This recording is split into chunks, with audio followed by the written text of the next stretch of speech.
কি খবৰ সকলোৰে কাতি বিহুৰ শুভেচ্ছাৰে মই বহুত দিনৰ মূৰত আকৌ আহিলোঁ আপোনালোকৰ মাজলৈ বিহুৰ দিনা কি কৰিলোঁ অকণমান দেখুৱাওঁ বুলি ভিডিঅ'টো কৰি দিলোঁ আৰু আজি যিহেতু কাতি বিহু তো সেইকাৰণে আপোনালোককো শুভেচ্ছা জনোৱাৰ লগতে আৰু বিহুৰ উলগ জনাবলৈ এই ভিডিঅ'টোৰ জৰিয়তে মই আকৌ নতুনকৈ সুবিধাকণ পাইছোঁ যিহেতু বহুত দিন ভিডিঅ' দিয়া নাছিলোঁ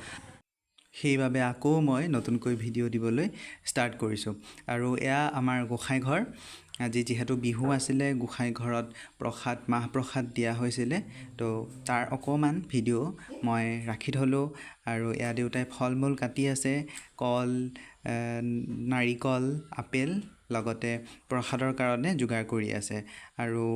ভিডিঅ'টো নতুনকৈ দিছোঁ আপোনালোকে চাব কেনেকুৱা লাগিছে প্লিজ কমেণ্ট কৰিব আৰু চেনেলটো নতুনকৈ অহাসকলে ছাবস্ক্ৰাইব কৰি দিবলৈ নাপাহৰিব